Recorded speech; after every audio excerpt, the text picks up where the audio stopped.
नमस्कार, मी भाग्यश्री फाटक. मार्केट आणि मी हा सोप्या मराठीतून शेअर मार्केट समजावून सांगण्याचा माझा एक उपक्रम आहे. मार्केट हल्ली इतका गोंधळ घालत आहे ना, कुणाला कमाई म्हणून करून देत नाही.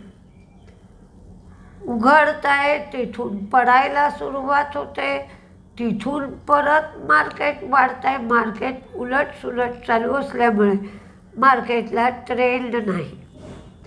तरी आजचे रिझल्ट मात्र ठीकठाक आले. मार्केट सुरू झाल्यानंतर ब्रिगेड हॉटेल व्हेंचर्स म्हणून एक IPO येतो आहे.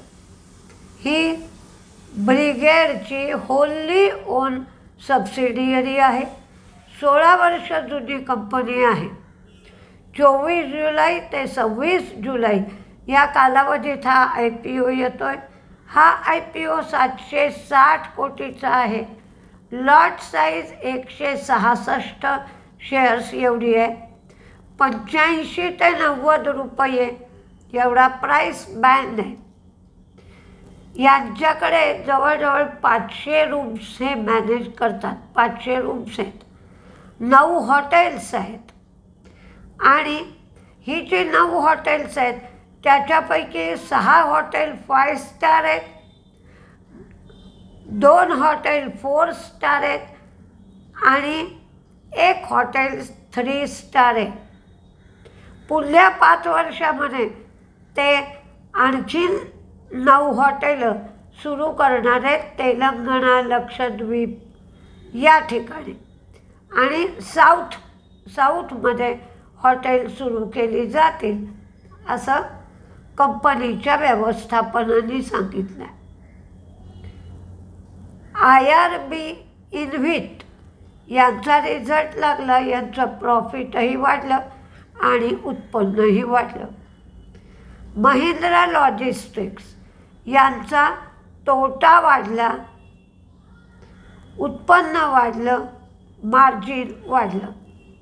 अल्ट्राटेक सिमेंटचा मात्र रिझल्ट चांगला आला. काहीही रिझल्टमध्ये काढण्यासारखं नव्हतं. पण शेअरही काही पडलेला नव्हता. 51 रुपये रिझल्ट लागल्यानंतर शेअर वाढला. त्यांचं प्रॉफिट 1494 वरनं 2220 कोटी झालं. तर त्यांचा रेव्हेन्यू 18,818 कोटीवरनं 21,275 कोटी झाला. मार्जिनही वाढलं. 16.4 वरनं 20.73 आणि व्हॉल्यूमही वाढले. 9.7% व्हॉल्यूम वाढले. IDBIचं प्रॉफिट वाढलं. नेट इंटरेस्ट इन्कम वाढलं. ग्रॉस NPA कमी झाले पण नेट NPA मात्र वाढले. म्हणजे प्रत्येक ठिकाणी थोडाफार ॲसेट क्वालिटी इश्यू आहे.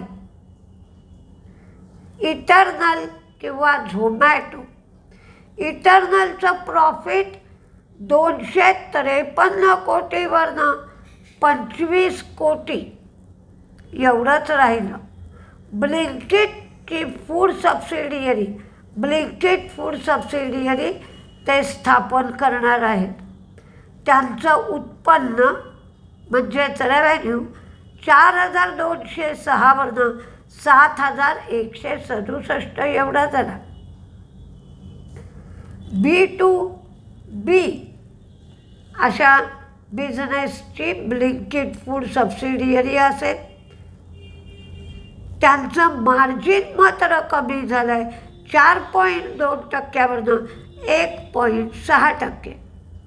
क्विक कॉमर्सचं रेव्हेन्यू 942 कोटीवरनं 2,400 कोटी. म्हणजे इथे त्यांना 154% एवढं त्यांचं उत्पन्न वाढलं आहे. शेअरला रिस्पॉन्सही मार्केटने चांगला दिला. साधारण रिझल्ट आला तेव्हा 265 रुपये शेअर होता आणि रिझल्ट संपत आला तेव्हा 276पर्यंत शेअर वाढला होता. आज अँथम बायोसायन्सचं लिस्टिंग झालं. हेही लिस्टिंग खूप मजबूत झालं. 570 रुपयाला शेअर दिला होता आणि 723 रुपयाला त्याचं लिस्टिंग झालं. पण लिस्टिंग नंतर मात्र शेअर वाढला नाही. तो 730च्या आसपासच ट्रेड करत होता. इन्फोसिस, तेलस्ट्रा इनोव्हेशन बरोबर त्यांनी ॲडव्हान्स टेक्नॉलॉजीसाठी करार केला. ही ऑस्ट्रेलियाची टेलिकम्युनिकेशन कंपनी आहे. एल&टीची subsidiary L and T energy green tech हे हरियाणामध्ये ग्रीन हायड्रोजन प्लांट लावणार आहेत. PCBL म्हणजे फिलिप्स कार्बन ब्लॅक, PCBLच्या सबसिडियरीचं एक प्रोजेक्ट आहे. त्याला अमेरिकेमध्ये पेटंट मिळालं. सोना कॉमस्टार किंवा सोना BLW यांनी चीन कंपनीबरोबर $20 बिलियन इलेक्ट्रिकल व्हेकलसाठी जॉईंट व्हेंचर केलं. लॉईड्स एंटरप्राइजेस यांनी 999 कोटीचा राईट्स इश्यू जाहीर केला. पण या राईट्स इश्यूच्या संदर्भात त्यांनी कुठलीही जादा इन्फॉर्मेशन दिली नाही. टाटा कॅपिटलनी DRHP दाखल केला आहे. तर या टाटा कॅपिटलमध्ये टाटा सन्स हे त्यांचे शेअर विकणार आहेत आणि त्याचबरोबर इंटरनॅशनल फायनान्स कॉर्पोरेशनसुद्धा शेअर्स विकणार आहे. टाटा सन्स 23 कोटी शेअर्स विकणार. तर एकंदर IPO जो आहे तो 47.58 कोटी शेअर्सचा आहे. यापैकी 23 कोटी शेअर्स टाटा सन्स विकेल आणि साधारण 3 कोटी शेअर्स ही इंटरनॅशनल फायनान्स कॉर्पोरेशन या IPOमध्ये शेअर्स विकणार आहे असं समजतं. पण हा IPO येणार आहे म्हणून टाटा इन्व्हेस्टमेंट हा शेअर आज साधारण 400 रुपयाच्या आसपास तेजीत होता. म्हणजे कदाचित हा IPO त्यांना सप्टेंबरमध्ये आणावा लागणार आहे. जे आपण म्हणतो NBFCचे नियम अटी रिस्ट्रिक्शन घातली आहेत त्यानुसार सप्टेंबर 2025पर्यंत हा IPO येईल. इंटरनॅशनल फायनान्स कॉर्पोरेशन 3.58 कोटी शेअर्स विकेल. पावसाळी अधिवेशन सुरू झालं आहे. या पावसाळी अधिवेशनामध्ये कोणकोणते करार होतील, कोणकोणत्या गोष्टी पास होतील याकडे सुद्धा आपल्याला लक्ष देणं गरजेचं आहे आणि त्याप्रमाणे कुठल्या शेअरवर काय परिणाम होईल हे पण आपण पाहिलं पाहिजे. HCL टेकने स्विस नेटवर्क बरोबर भारतात इनोव्हेटिव्ह प्लॅटफॉर्म सुरू करण्यासाठी करार केला. लेटेंट व्ह्यूचा पण रिझल्ट लागला, त्यांचे प्रॉफिट्स वाढले आणि त्यांचं उत्पन्नसुद्धा वाढलेलं आहे. कॅन्फिना होम्सचं नेट इंटरेस्ट इन्कम वाढलं. नेट इंटरेस्ट मार्जिन मात्र कमी झालं आणि त्यांनी 0.25 एवढा रेट कमी केला आहे. आता ॲक्सिस बँकेला NPA पॉलिसीमध्ये काही बदल करायला आणि त्रुटी दुरुस्त करायला RBIने सुचवलं आहे.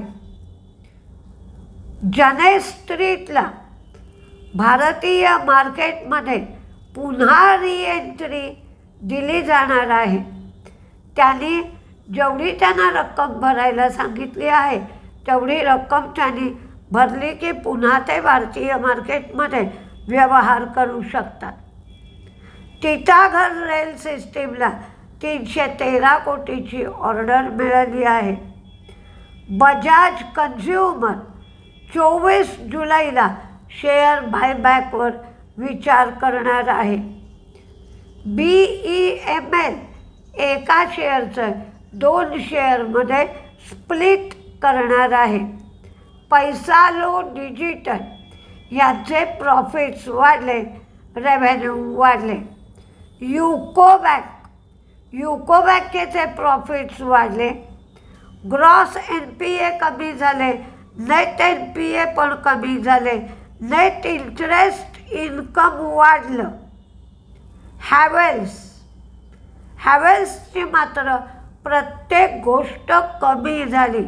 प्रॉफिट्स कमी झाले, त्यांचे रेव्हेन्यू पण कमी झाले आणि त्यांचं मार्जिनसुद्धा कमी झालं आहे. तर आता उद्या काय गोंधळ होतोय?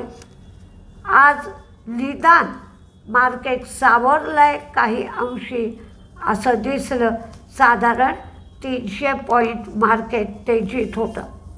खरं तर 24,880च्या आसपास मार्केट खाली गेलं होतं आणि नंतर बँक निफ्टीमध्ये सुधारणा दिसली आणि मार्केट सावरलं. तर आपण उद्या काय काय होत आहे मार्केटमध्ये ते पाहूया आणि पुढच्या आठवड्यापासून काही बदल करता येतील का? तुमच्यामध्ये काही व्हॅल्यू ॲडिशन होईल का? किंवा शेअर समजायला सोपा जाईल का?